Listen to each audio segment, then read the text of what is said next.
Welcome back to pregame.tv. He's Ken Thomson. I'm Marco D'Angelo. We're doing our continuing coverage of preseason win totals. We're going to take a look NFL, New England Patriots.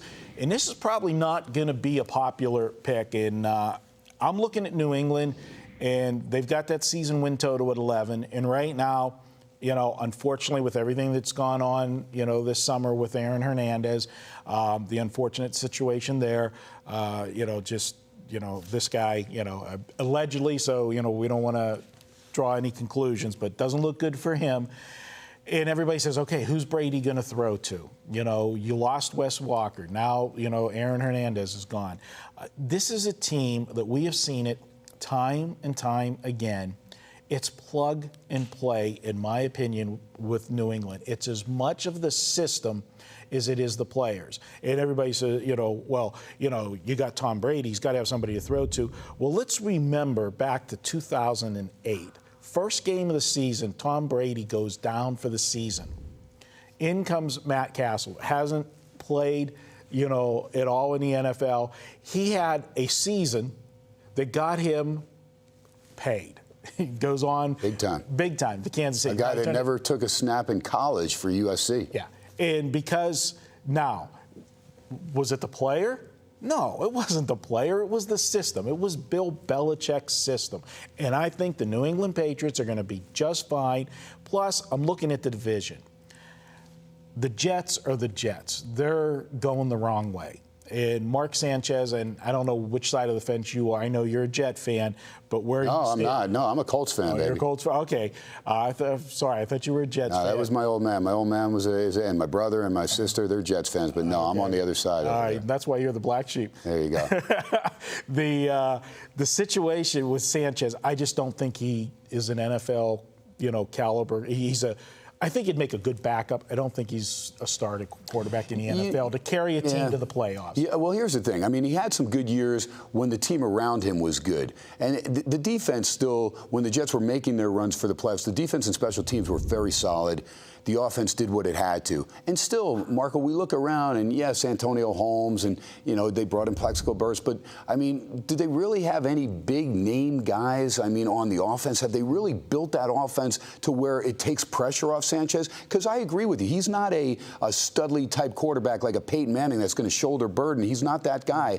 But he has a very good play fake. And if you have guys around, I think a lot of it is between the ears now, because when you're in New York and things aren't going well, you've got to either somehow live under a rock to not pay attention of all the skepticism that's going on there. And it's tough for him. And then, of course, the butt fumble. And that's been the #1 play on ESPN for, 300 days, whatever it is. It's ridiculous since last season. And it's getting old. And I'm sure it's wearing on him. I've got to give him credit. He's held up better in New York than I thought he would with all the pressure on him. Yeah, and there's no question, bringing Tebow in last year did not help the situation for... Well, not the way they used him. That's on Rex Ryan. That's ridiculous. Why even bring the guy in there and not use him at all? Use him, especially with the Jets struggling. If they weren't struggling, then, then I understand, okay, Sanchez is doing well, then we'll just use Tebow here as a decoy. But at least give the kid a shot. They totally screwed with his head. I thought that was one of the poorest coaching moves that I had seen in NFL football over the years. Then I look at the rest of the division because, you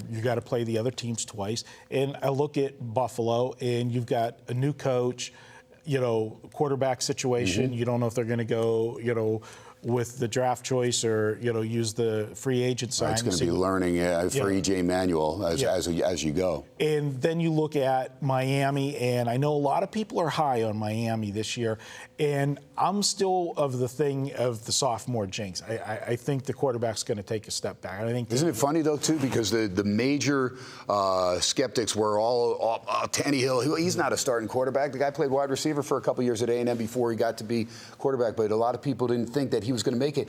And he showed that he's got that moxie. He's a tough kid. Yes, he did play receiver, and I think that helped him because he's not afraid to take a lick, and he can take a hit and get right up. He's a tough kid.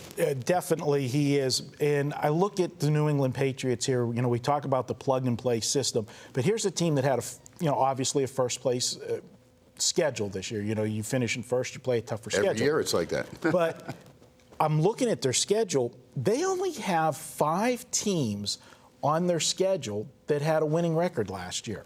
for playing a first-place schedule, that's pretty good. Now, granted, there's some teams that had a losing record last year that are going to be much better this year, like New Orleans being one of them is on their schedule and that. But I just think that this New England team's going to be just fine. They're going to get their wins. And some of their tough ball games, like the New Orleans game, like the Pittsburgh game, they are going to have those games at home. They get Denver at home as well. So where does this team lose 6 games? Because for me to lose this bet of taking over 11, they got to go 10-6. And I don't see 6 losses on this schedule.